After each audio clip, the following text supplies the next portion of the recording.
Bismillahir-Rahmanir-Rahim. Certainly Allah's deen is Islam. 3.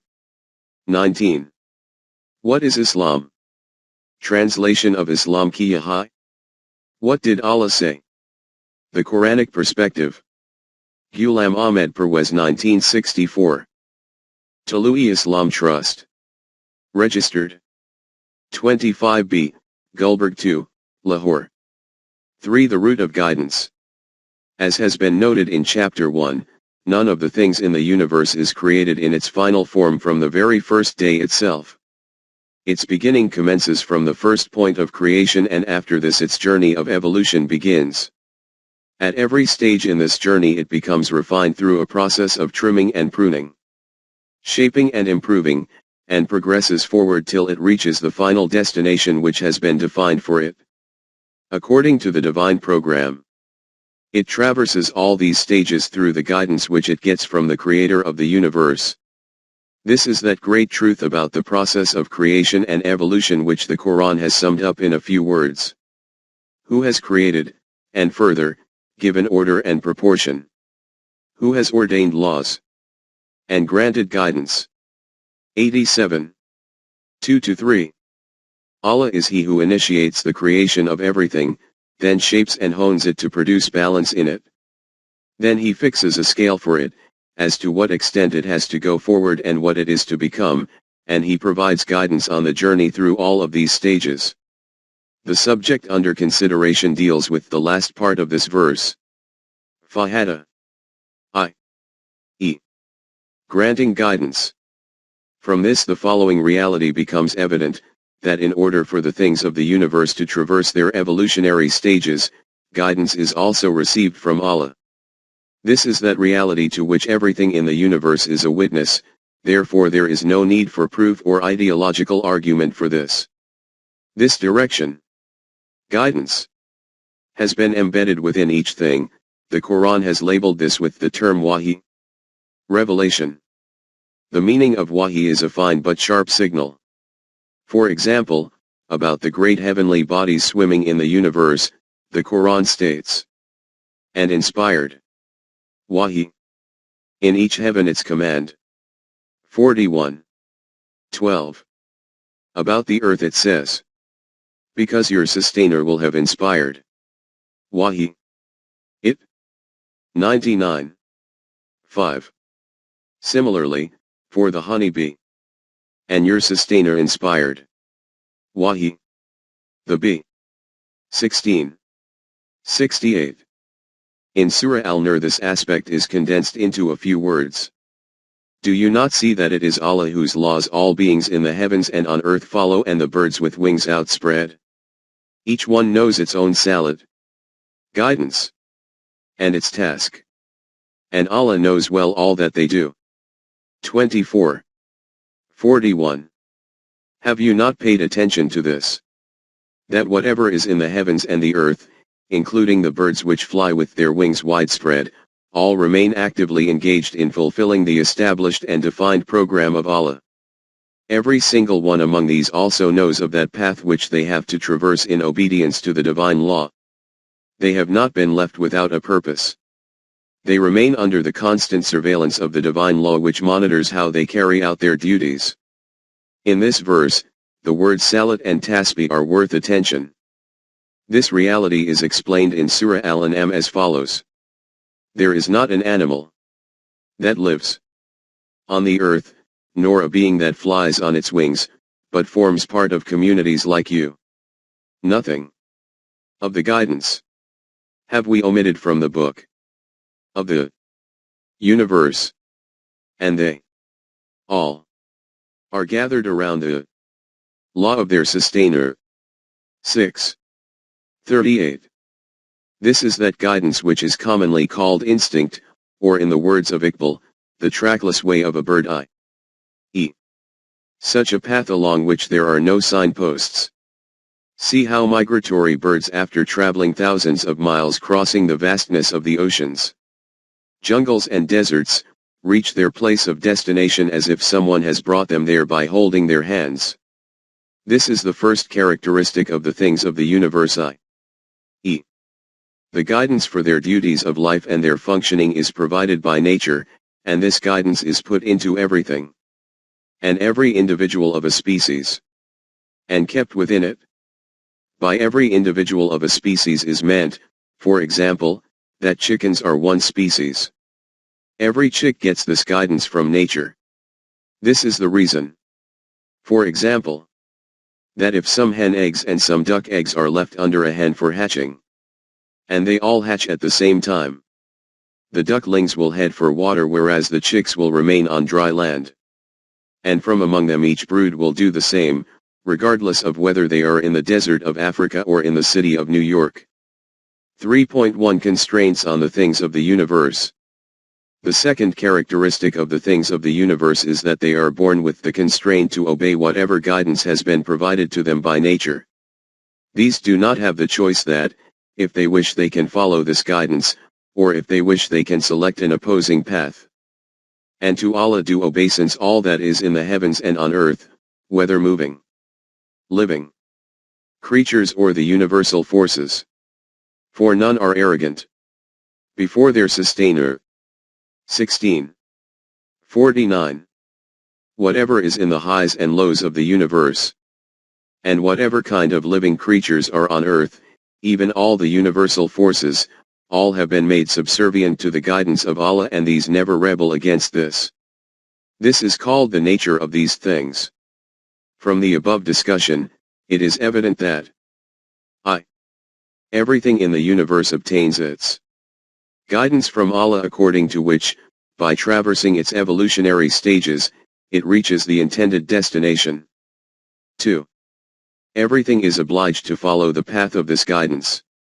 This is called the nature of this thing, which it cannot change. Now let us proceed. Man is also included within the divine creation. Therefore, providing him with guidance is also the responsibility of Allah. But, in this regard, man's position is different from the other things of the universe. We have seen above that, for example, among animals, every species and every individual in each species gets guidance automatically from birth, according to which it has to pass its life. The physical life of man is like that of other animals. Therefore, the child of man, just like the offspring of animals, brings guidance for its physical requirements at the time of its birth. It also, on entering this world, is drawn to the fountains of milk, and learns the technique to suck milk through its instincts. But as it gradually grows up, a difference arises between him and the offspring of animals, e.g. if a chick avoided water from the beginning, it will continue to remain distant from water till the end. But the state of a human child is such that he will sometimes put his hand into fire, sometimes will fall into a tub of water and gasp to remain afloat, sometimes will touch his eyes with chilies, and sometimes will put a coal into his mouth. From this it is obvious that, in these matters, he does not get any guidance from nature. This is also obvious that the demands of human life are not just physical but are also human requirements. In other words, his life is not merely that of an animal, but is also a life of a human being. The sense of responsibility, regret for a mistake, an eye on the future, these are all expressions of human life. To understand it fundamentally, a human being is not only defined by his body but, as explained in previous chapters, he also possesses some other thing besides his body, which is called the human personality. 3.2 Development of the human self. Just as the nourishment of the body is a requirement of his animal life, similarly, the development of his self is the requirement of his human life. For this, man does not get any guidance from nature. In other words, there is no ability inbuilt in man to differentiate between right and wrong. This is the reason that man invites evil as repeatedly as good. He happens to be very hasty. The prayer that man should make for good, he makes for evil. For man is given to hasty deeds. 17. 11. He leaps towards immediate gains, even if, in the long run, these prove to be harmful for him. There is a common view prevalent among Muslims for generations that the ability to distinguish between right and wrong is embedded within man by nature. In support of this belief, they even quote a verse of the Quran. By the self, and the proportion and order given to it, and its enlightenment as to its wrong and its right. 91. 7-8. They translate this verse as meaning that Allah has inspired the human self about right and wrong. But not only is this translation of this verse incorrect, this concept as a whole is against Quranic teaching. 3.3 Ability to distinguish between right and wrong is not inbuilt in man. Firstly because, if the ability to differentiate between right and wrong has been placed within each individual, then the whole process of providing guidance through the messengers of Allah becomes meaningless. This type of differentiation has been put in other things of the universe, e.g., animals.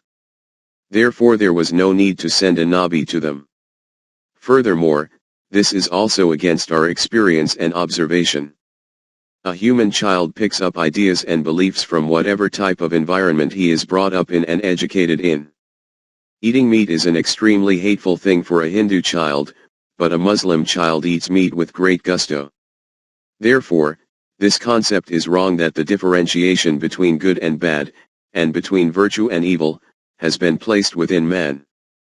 The meaning of the verses quoted above from Surah Al-Shams is that the human self has been endowed with realizable potentials and possibilities. So that if he wishes he can guard himself, or if he wishes he can ruin himself. The individual who develops these will be successful, whereas the one who suppresses these will be ruined and destroyed.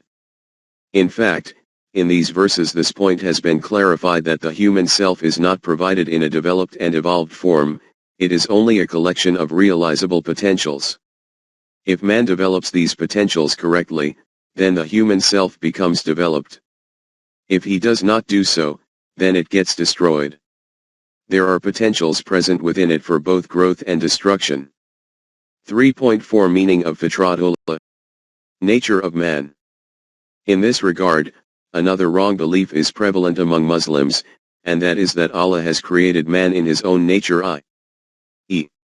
whatever the nature of Allah is, this is the same nature possessed by man, and Islam is the deen of nature i.e. that this deen is based on the nature of man which is based on the nature of Allah. In support of this erroneous belief, the following verse from Surah Al-Rum is presented. So set your face steadily and truly to the faith.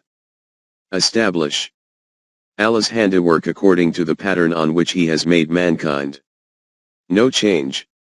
Let there be in the work wrought by Allah. That is the standard deen. But most among mankind understand not. 30. Even though in this verse and in fact in the Arabic language of the era of the revelation of the Quran, the word fitrat was not used for those meanings for which it is now used. It is now taken to mean nature. In the Arabic language, and in the Quran, fitra means to create something for the first time. E.g. say, He who created you first. 17:51. Therefore, fitrat means Allah's law of creation. From this view, the meaning of the verse of Surah Al-Rum is, Allah has created man according to his same law of creation according to which he has created other things of the universe. If we accept this view, that Allah has created man in his own nature, then the form of the fitrat of Allah which emerges can never be befitting to that of Allah. For example, the Quran states about man. For man was created weak. 4:28. Man is a creature of haste. 21:37. For man is given to hasty deeds. 17:11. For man is ever niggardly. 17:100. Truly man was created very impatient. 70:19. But man is, in most things, contentious. 18:54. He was indeed unjust and foolish. 33. 72. These are those conspicuous traits of fitrat of man which Allah has mentioned in the Quran. If we accept that Allah has created man in his fitrat, then we will have to accept, Allah forbid, that Allah's own fitrat is also like this. Therefore, this belief is also wrong that man's fitrat is the same as that of Allah. Man has no fitrat. 3.5 Man has no fitrat. Nature. Man has no fitrat is a great revolutionary proclamation which goes completely against this idea which is widely accepted in the world as an established fact. Human fitrat is such an expression which has been sounded into human ears for centuries, and in this way, it has adopted the status of an established truth. But the reality is that man has no fitrat. We call the nature of something as those fundamental characteristics which are present in a thing from the time of its birth, and according to which it is obliged to live its life. The nature of water is to flow downhill. The nature of fire is to provide heat. The nature of sheep is to eat grass. The nature of a lion is to eat meat and to not even glance at the grass. All these things of the universe and animals are obligated to live their life according to their own individual nature. They cannot change their nature. Fitrat is meant to be immutable. As far as the animal life of humans is concerned, i.e., the physical life, the laws of nature are applicable to it in the same way as for animals. But there is nothing in his life as a human being which can be called his fitrat. This was the mistaken belief regarding human fitrat, that a group of people declared that evil is inherently present in the nature of man. The doctrine that every human child is born sinful is the product of this same wrong concept. On the other hand, there is an optimistic group of people whose doctrine is that man happens to be noble by nature. Both these beliefs are batil. Wrong. Man is neither naturally good nor bad. Certain potentials have been kept in him and those too in an undeveloped form. It has been left to his choice. 1. Whether he develops these potentials or leaves them unrealized, and 2.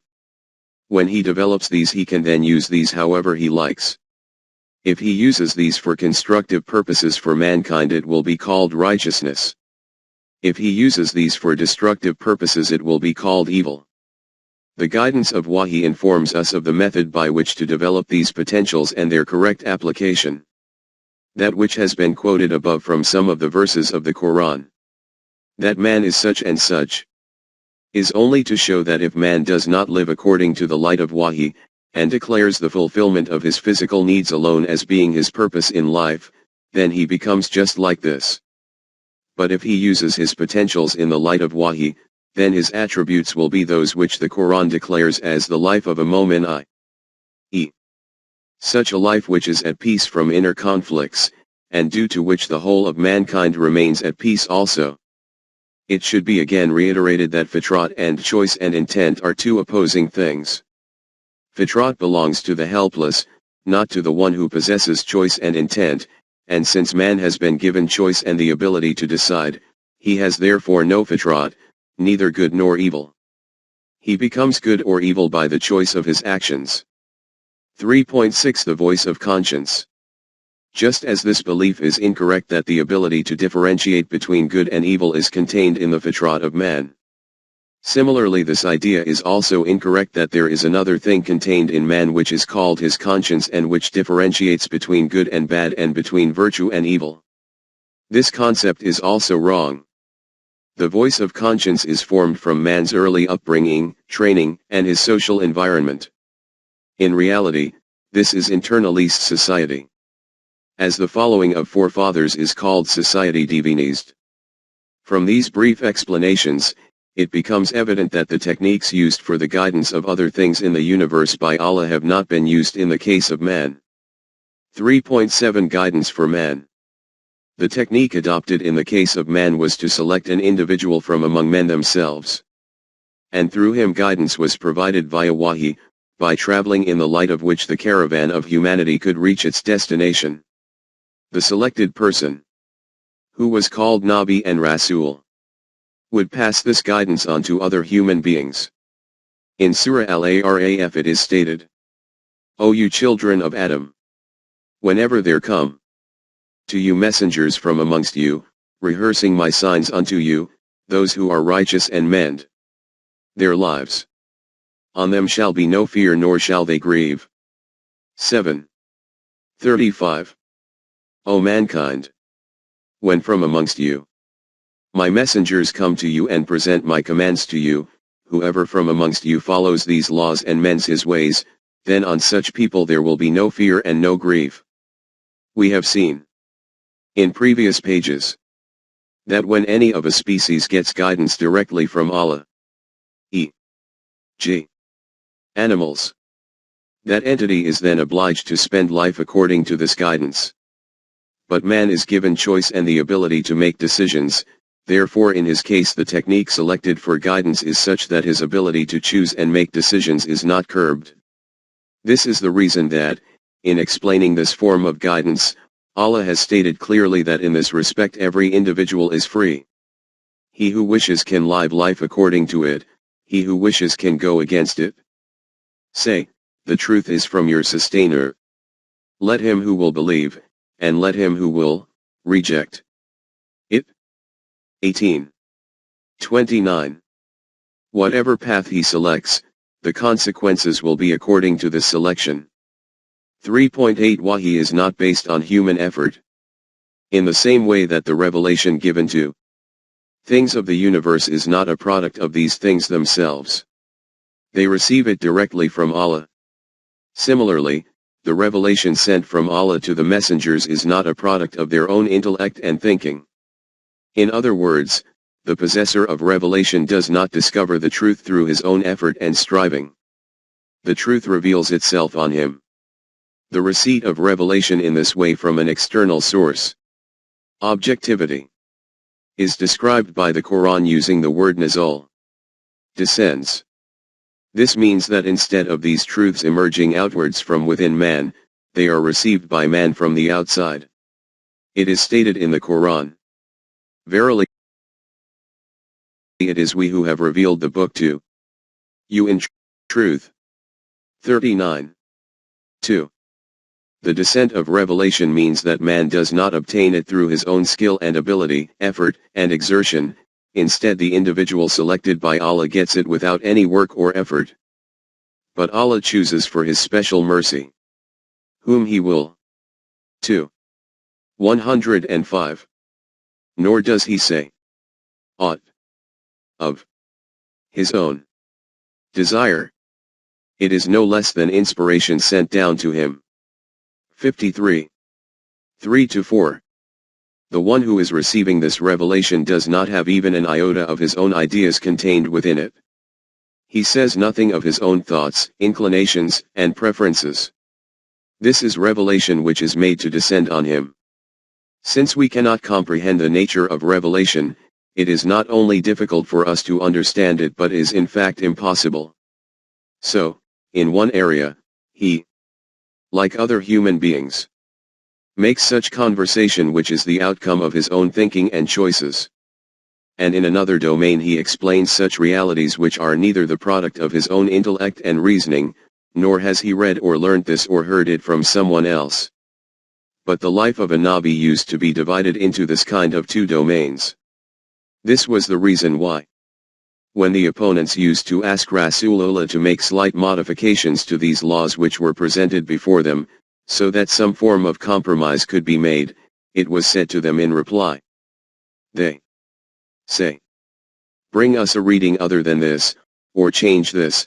Say, it is not for me, of my own accord, to change it. I follow naught but what is revealed unto me. 10:15.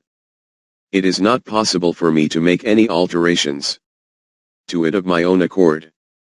I only follow that which is sent to me through the process of revelation. 3.9 A Nabi has no prior knowledge of it whatsoever. Since Wahi was not the outcome of the hard work and effort of the individual, he, before becoming a Nabi, would not have even the slightest inkling or knowledge that he will receive this revelation. In Surah Al-Shura it is stated, and thus have we, by our command, sent inspiration to you. You knew not before what was revelation, and what was Iman. 42. 52. So much so, that he had not the slightest expectation of it. And you had not expected that the book would be sent to you. This is sent as a mercy from your sustainer. 28. 86. You could not have had any anticipation of this, that this book will be descended in your direction. This is purely the outcome of the mercy of Allah that you have become the possessor of Wahi. But this does not mean that the crown of Wahi would be placed on the head of any individual found roaming about in the streets, not in the slightest. The training of whichever righteous self it was decided would be the ultimate intended recipient of Wahi would be under the direct scrutiny of Allah right from the start. 3.10 Training of a Nabi. Hence, in the narration in the Quran of the event regarding Moses, when the revelation was bestowed on him on the summits of Mount Tur, he expressed his feelings of gratitude to Allah and said that this is a great favor from you. In reply to this, Allah said, this is not our first favor on you for which you are being grateful. The course of these favors had started a long time before this, from the day you were born, and we told your mother to put you in a chest and float you down the river.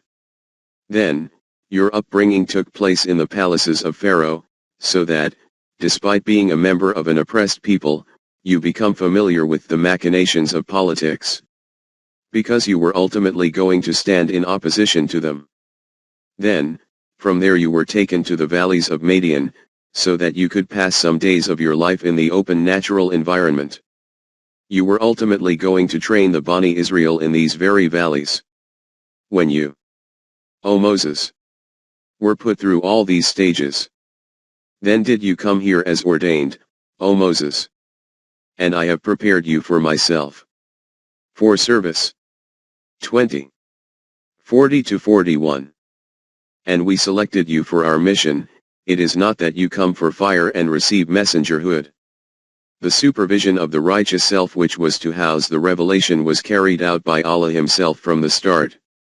This statement, that his supervision was undertaken by the divine self, does not mean that the life of the Nabi was like a machine controlled by Allah, and that he did not do anything of his own accord.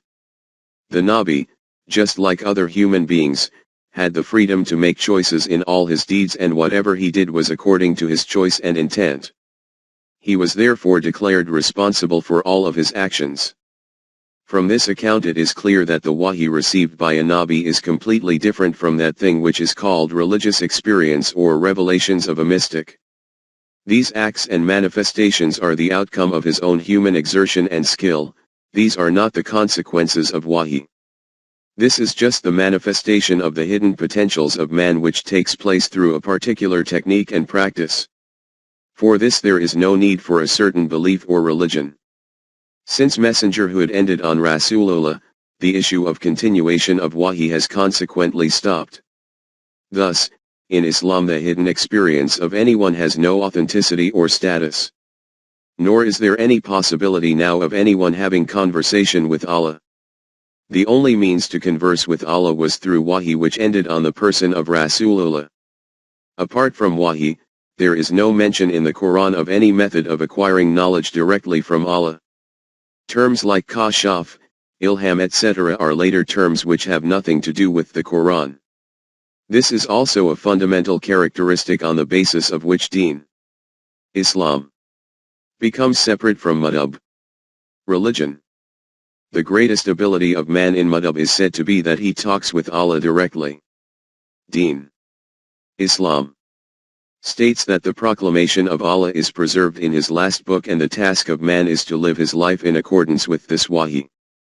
The consequence of following it will lead to prosperity in this life and successes in the life after death. Its outcome is not to gain any kind of hidden knowledge. Hiddenness and deen are two opposite things. 3.11 Responsibilities of messengerhood. Now let us proceed from here.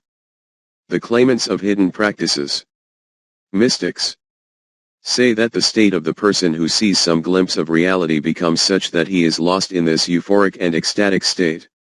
Therefore, Never mind passing on the details of these feelings to others, they have no cognizance of themselves either. But when a Nabi becomes exposed to the reality, i.e., he receives wahi, he is given great responsibilities. He has to communicate his wahi to other human beings.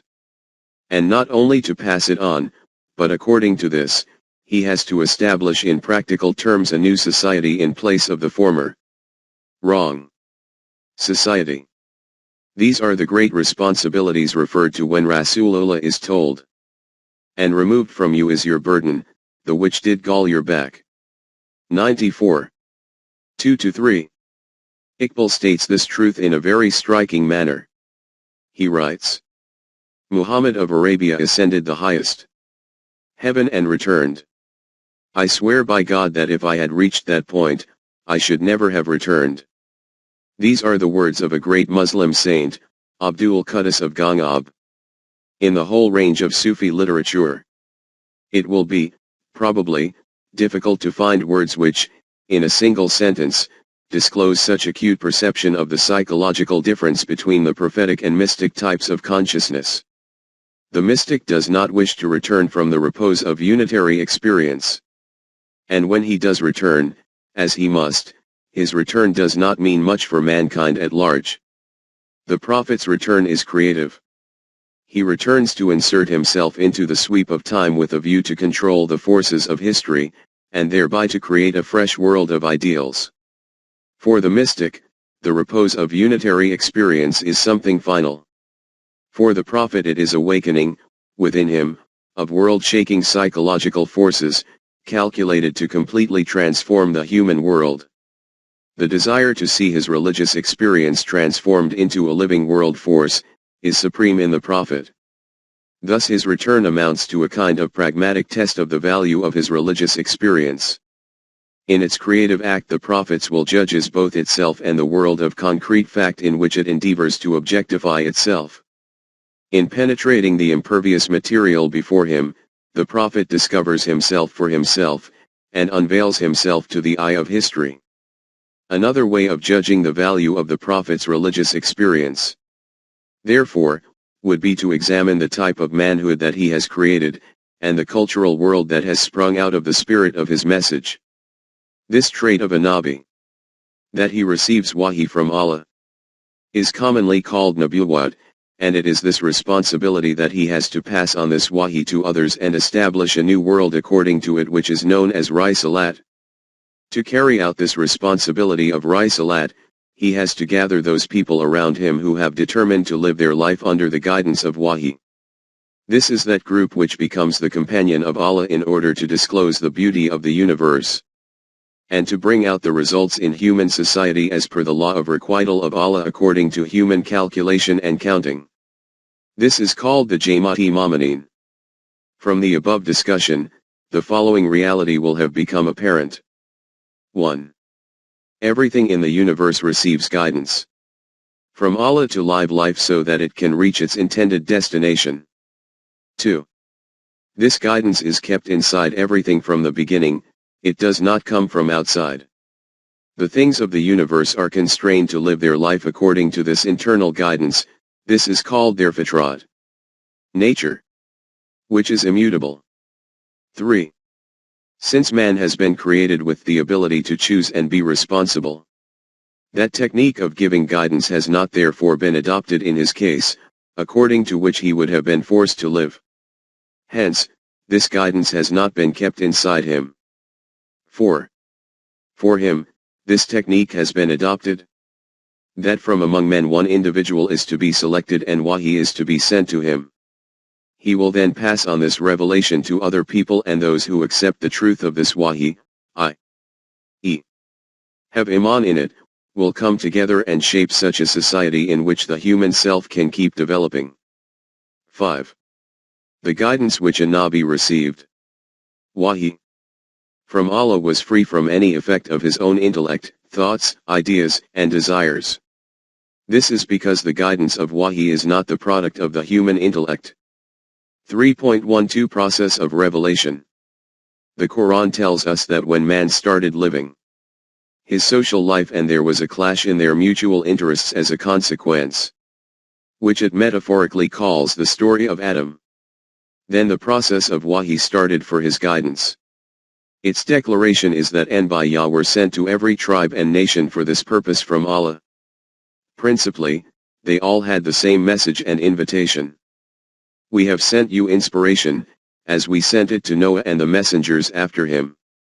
4. 163.